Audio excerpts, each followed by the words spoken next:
आजादी के बाद के दशकों का हमारा अनुभव रहा है, योजनाएं कितनी भी बेहतर हो, कागज पर कितना ही शानदार रोड मैप क्यों ना हो, लेकिन अगर लास्ट माइल डिलीवरी ठीक नहीं होगी तो अपेक्षित परिणाम नहीं मिलेंगे।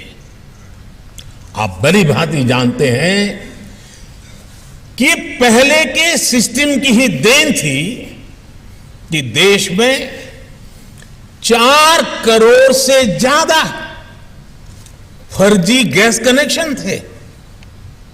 ये पहले की सिस्टम की ही देन थी कि देश में 4 करोड़ से ज्यादा फर्जी राशन कार्ड थे।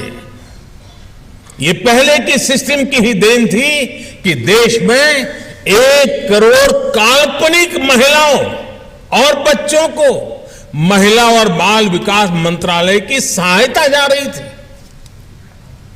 ये पहले की सिस्टम ही थी और उसी की देन थी कि अल्पसंख्यक मंत्रालय करीब 30 लाख फर्जी युवाओं को स्कॉलरशिप का लाभ देता रहता था। और यह भी पहले की ही सिस्टम की देन है कि मनरेगा के तहत देश में लाखों ऐसे फर्जी अकाउंटेंट बने, लाखों ऐसे श्रमिकों के पैसे ट्रांसफर किए गए जिनका अस्तित्व ही नहीं था। आप सोचिए, जिनका कभी जन्म ही नहीं हुआ, वो सिर्फ कागजों में ही पैदा हुए, ऐसे लाखों करोड़ों फर्जी नामों की आड़ में एक बहुत बड़ा इकोसिस्टम भ्रष्टाचार में जुटा था। आज देश के प्रयासों से, आप सभी के प्रयासों से ये सिस्टम बदला है। देश के करीब करीब 3 लाख करोड़ रुपए गलत हाथों में जाने से बचे हैं। आप सब इसके लिए अभिनंदन के अधिकारी हैं।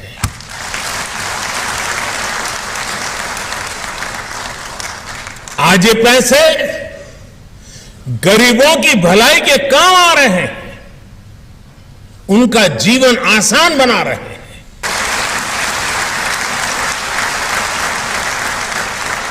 साथियों, बीते वर्ष 15 अगस्त को मैंने लाल किले से देश के सामने पंच प्राणों का आह्वान किया है। विकसित भारत के निर्माण का विराट लक्ष्य हो, गुलामी की हर सोच से मुक्ति हो, भारत की विरासत पर गर्व की भावना हो, देश की एकता एकजुटता को निरंतर सशक्त करना हो और अपने कर्तव्यों को सर्वोपरि रखना हो। इन पंच प्राणों की प्रेरणा से जो ऊर्जा निकलेगी वो हमारे देश को वो ऊंचाई देगी जिसका वो हमेशा हकदार रहा है।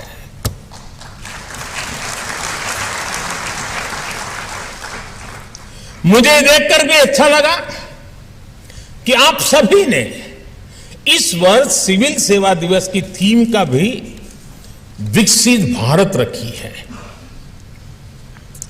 विकसित भारत के निर्माण के पीछे क्या सोच है, ये उस पुस्तक में भी झलकता है जिसका अभी विमोचन हुआ है। विकसित भारत सिर्फ आधुनिक इंफ्रास्ट्रक्चर या आधुनिक निर्माण तक सीमित नहीं है।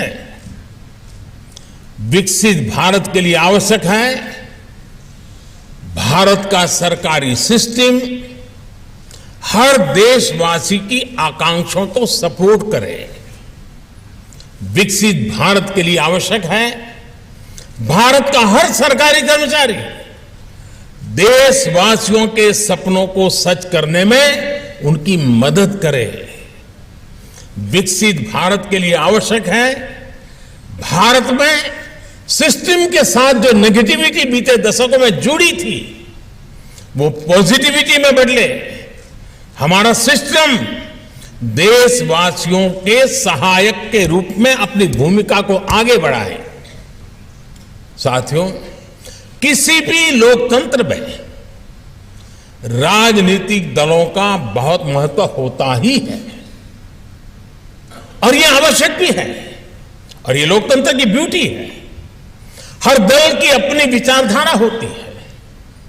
संविधान ने हर दल को यह अधिकार दिया है, लेकिन एक ब्यूरोक्रेट के तौर पर, एक सरकारी कर्मचारी के तौर पर अब आपको अपने हर निर्णय में कुछ सवालों का अवश्य ध्यान रखना ही पड़ेगा।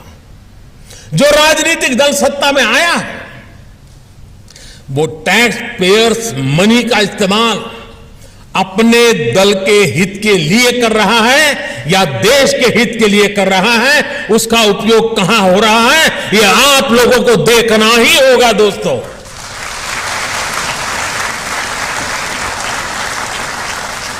वो राजनीतिक दल अपने दल के विस्तार में सरकारी धन का उपयोग कर रहा है या फिर देश के विकास में उस पैसों का इस्तेमाल कर रहा है, वो राजनीतिक दल अपना वोट बैंक बनाने के लिए सरकारी धन लुटा रहा है या फिर सभी का जीवन आसान बनाने के लिए काम कर रहा है, वो राजनीतिक दल सरकारी पैसे से अपना प्रचार कर रहा है या फिर ईमानदारी से लोगों को जागरूक कर रहा है, वो राजनीतिक दल अपने कार्यकर्ताओं को ही विभिन्न संस्थाओं में नियुक्त कर रहा है या फिर सबको पारदर्शी रूप से नौकरी में आने का अवसर दे रहा है। वो राजनीतिक दल नीतियों में इसलिए तो फेरबदल नहीं कर रहा ताकि उसकी आकाओं की काली कमाई के नए रास्ते बने। आप अपने हर फैसले से पहले इन सवालों के बारे में जरूर सोचें।